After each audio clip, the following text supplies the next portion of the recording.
On va parler de la mémoire et de la façon en fait de doper notre mémoire et on accueille en fait un champion. Bon, Kamel Kajout, bonjour. Bonjour. Bonjour Kamel. Bonjour, merci de me Double recevoir. champion du monde de lecture rapide, cofondateur de l'association Graines de réussite et vous êtes aussi, c'est votre métier, ingénieur dans l'aérospatiale. Je ne me trompe pas. Oui, c'est ça. Vous êtes capable de lire. Voilà, en fait, je vais vous dire. Ce matin, on a dit à Kamel en arrivant.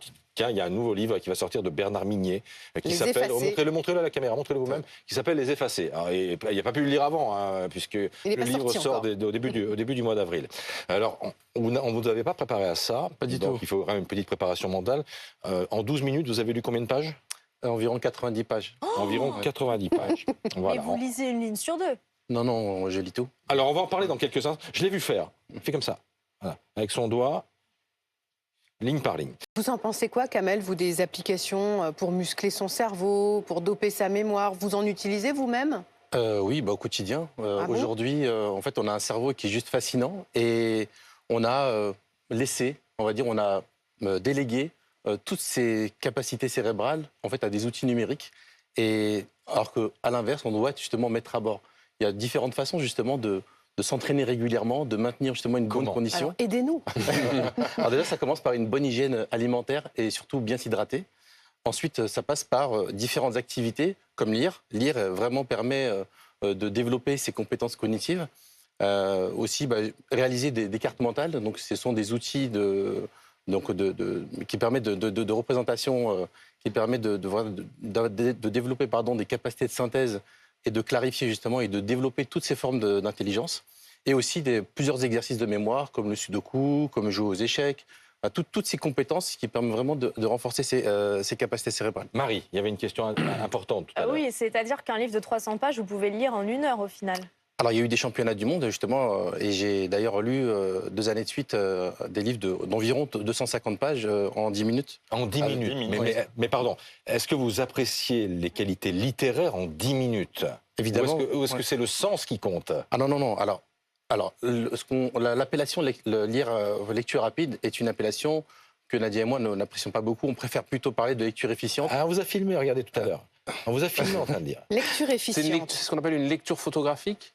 Alors, c'est une lecture qu'on va dire, je préfère appeler une lecture tout-terrain. Donc, on adapte sa lecture en fonction de son besoin, en fonction de son support. Et là, pour le coup, j'étais pas du tout préparé, mais c'était un challenge, donc je l'ai relevé avec plaisir. Et en fait, l'objectif, justement, c'est de pouvoir développer ses compétences tout en prenant plaisir, tout en comprenant le sens. Alors, sans spoiler le livre de Bernard Minier, parce que vous êtes à l'épreuve des faits, là. C'est un bon livre, ça commence bien? Oui, non, ça commence pas très bien. Ça commence par ça. Bonjour. Ça commence pas très bien. Mais ça Ça commence par vous avez un envie de continuer? Oui, évidemment. Parce que je veux savoir la suite, parce que j'ai compris qu'il y a 2 phases dans le livre, et j'étais à la 90e Est-ce page. qu'avec donc, la lecture rapide, vous percevez le style de l'auteur? Là, je l'ai perçu. Oui, alors, avec l'entraînement, oui, on le perçoit parce que sachez qu'un lecteur efficient, il doit être capable justement de lire régulièrement et donc d'adapter ses lectures, de varier ses lectures. Et est-ce qu'on retient? Est-ce que c'est une lecture qui C'est va le vite? principe. On va jamais lire à l'aveugle. Là, c'est à la caméra tout à l'heure, quand j'ai commencé la lecture, j'ai pris 30 secondes de préparation, justement d'apprécier le livre, de comprendre qui est l'auteur, en regardant la première page de couverture, l'auteur, c'est le titre, et de regarder la 4e page, et s'il y avait un sommaire, qui me permet de créer mon cadre, et ensuite, justement, de rentrer. J'ai même pas vu qu'on me filmait. Parce que, justement, on rentre dans sa bulle, et ensuite, on est pleinement... Et ça marche aussi pour des rapports très techniques, des... Alors oui, moi, je l'utilise au quotidien, d'un point de vue professionnel, et c'est vrai que c'est très utile, parce que, voilà, je trouve énormément de... Vous êtes ingénieur en aérospatial, donc ça veut dire des thèses, vous lisez une thèse en 2 minutes. Alors oui, plus principalement, c'est des revues, on parcourt beaucoup de documents techniques. Et donc, effectivement, ça m'aide vraiment beaucoup au quotidien. Mais Kamel, vous êtes en fait au début, vous êtes surdoué, vous n'avez pas le même cerveau que moi. Enfin. Alors non, sachez que c'est pas un don. C'est pas une pilule Vraiment magique. Non, tout le monde peut y arriver par du coup. Mais comment? Alors, la première chose, c'est qu'on doit d'abord développer sa concentration. Vraiment, la concentration est le socle de la lecture. Ensuite, dans un second temps, où on a des méthodes différentes en fonction de son besoin. Et enfin, ce qui va permettre de performer, ça va être l'entraînement et la régularité. Lorraine. Moi, je ne suis pas aussi forte que Kamel, bien évidemment, mais c'est vrai que je lis beaucoup pour le travail, beaucoup de livres, et parfois, il faut savoir lire assez vite, des pavés un peu comme celui-ci. C'est vrai que c'est un entraînement. c'est vrai que on apprend dans le cadre d'une structure, voilà, à lire et à retenir l'essentiel, à avoir un esprit de synthèse. Est-ce que c'est pas dommage de tout vouloir faire très vite? Aujourd'hui, on veut tout faire, tout à toute vitesse, y compris des gamins qui regardent des séries en x2, vous savez?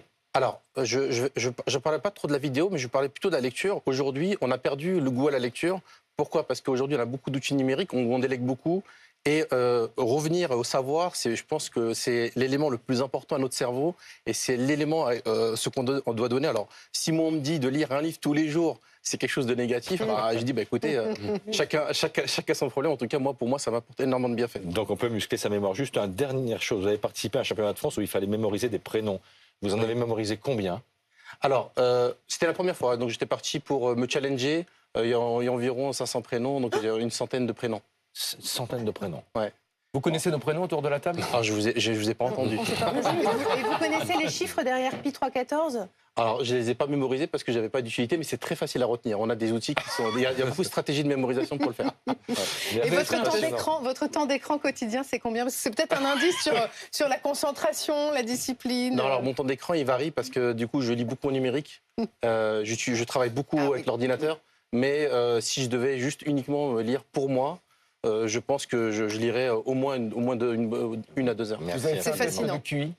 Pardon? Vous avez fait un test de Non, QI? je l'ai Tu sais, c'est autant de temps en moins pour toi, les questions. Le Bernard, en tout cas, c'est une bonne pub pour le Bernard. Je pense que les valises pour les sort vacances début vont être avril. pleines. Exactement. Voilà, c'est un bon livre. Dit le premier lecteur. Un polar, c'est pas mal, justement, de... Merci Je vous en infiniment. prie. En tout cas, je voulais terminer juste pour... dans le livre qu'on a coécrit avec Nadia, Oui. Sanchekavou, effectivement, dans ce livre-là, on établit un process justement pour permettre à chacun de se développer à sa manière. Bon. Merci infiniment. Merci beaucoup.